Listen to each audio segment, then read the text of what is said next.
গাজীপুরের শ্রীপুরে পোল্ট্রি মুরগির ডিমের ন্যায্য মূল্য নিশ্চিতকরণ, বাজার নিয়ন্ত্রণ সিন্ডিকেট ভাঙা, খাবার ও ঔষধের দাম কমানোর দাবিতে মানববন্ধন ও বিক্ষোভ করেছে উপজেলা প্রান্তিক পোল্ট্রি খামারিরা।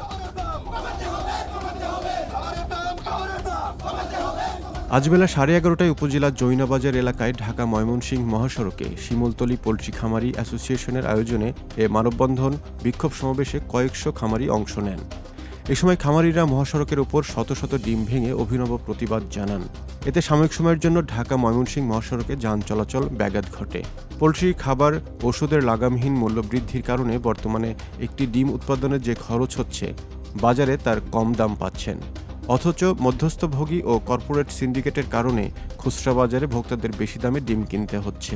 এতে একদিকে ভোক্তারা ক্ষতিগ্রস্ত হচ্ছেন ও খামারিরা চরম লোকসানের মুখে পড়ছেন। খামারিরা দাবি করেন, লাভ তো দূরের কথা, উৎপাদন খরচও উঠছে না। ফলে দেশের হাজার হাজার প্রান্তিক খামারি দেউলিয়া হওয়ার ঝুঁকিতে রয়েছেন। তারা অবিলম্বে ডিমের বাজারের সিন্ডিকেট ভেঙে ন্যায্য মূল্য নিশ্চিত করতে সরকারের হস্তক্ষেপ কামনা করেন।